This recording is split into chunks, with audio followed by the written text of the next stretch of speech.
আবার কবে দেখা হবে আমি জানি না, তবে একটা দাবি করে যাব, আমি সাইদি আল্লাহর এক নগণ্য গোলাম।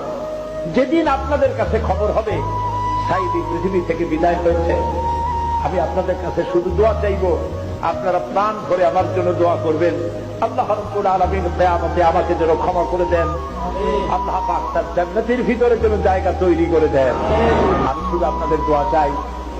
আর কিয়ামতে আমি চাই যারা আমাকে ভালোবাসলেন, যারা আমাকে মহব্বত করেন, তাদের সংখ্যা আমি জানি অনেক অনেক অনেক বেশি। আমি আল্লাহকে বলবো, আল্লাহ আমাকে যারা ভালোবাসে এরা আমার মায়ের পেটের ভাইরা, এক জেলার মানুষ নয়, অথচ আমাকে ভালোবাসে শুধু দিনের জন্য। একদিন এই চেয়ারে সাইদি থাকবে না, হারিয়ে যাবে একদিন, এটাই স্বাভাবিক। মাওলানা শামসুদ্দিন থাকবে না, সাইদি থাকবে না। প্রিয় ভাই সব, আল্লাহর কসম, এই দোয়া কবুলের ভিতরে সাইদির কোন কেরামতি নাই, কোন কারিশমা নাই, আল্লাহর কসম।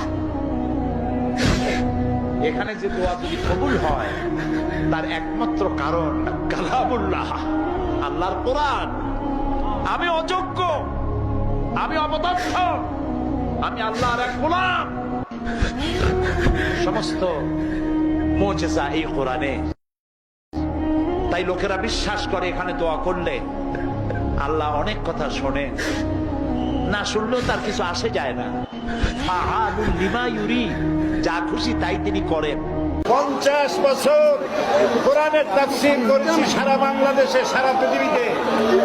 আমাকে বানানো হয়েছে যুদ্ধ অপরাধী, আমাকে বানানো হয়েছে চোর, ডাকাত, হত্যাকারী, ধর্ষণকারী। আমি আল্লাহর নামে কসম করে বলছি, আল্লাহ তোমার জাতের কসম, তোমার ইজ্জতের কসম, তোমার সম্মানের কসম, 1971 সনের এক ফোঁটা পানি বা কাদা আমার গায়ে লাগে নাই, লাগে নাই, লাগে নাই।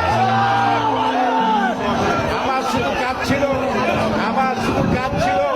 কোরআনের প্রচার করা। নাস্তিকবাদীরা সহ্য করতে পারে নাই, জালিমরা বরদাস্ত করতে পারে নাই, যার জন্য আমাকে বন্দী করে রেখেছে। আমি শাহাদাতের তামান্না করি, আমি শহীদ হতে চাই, তবে চোর, ডাকাত ইত্যাদির বদনাম নিয়ে মরতে চাই না। গতকাল বলে গেছে, আমি জানতে পারলাম আজকে আসরের নামাজের সময়।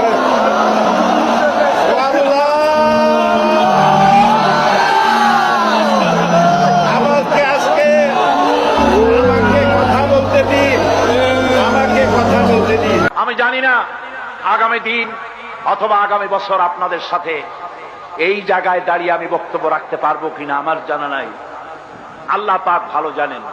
আমি আমার আবেগ দিয়ে কথা বলে গেলাম জাতির কাছে। আমি যেন দেখতে পাচ্ছি জাতি জাহান্নামের দিকে এগোচ্ছে, প্রতি পলে পলে, প্রতি মুহূর্তে মুহূর্তে। ও আমার জাতি, আহা! শাহ আতাউল্লাহ বুখারী রহমতুল্লাহ আলাইহি তিনি বলেছিলেন, 40 साल तक कब्रिस्तान में आजान दिया, कोई मुर्दा जिंदा नहीं हुआ। 40 বছর পর্যন্ত কবরস্থানে আজান দিলাম, কোন মুর্দা জিন্দা হলো না। আমি 36টা বছর চিল্লাইলাম, ও আমার জাতি, ফিরে আসো, তোমার ছেলেরে ফিরাও, তোমার মেয়েরে ফিরাও, তোমার জাতিকে ফিরাও। হিন্দু সংস্কৃতি বাংলাদেশকে খতম করে দিবে, জাহান্নাম বানায় দেবে।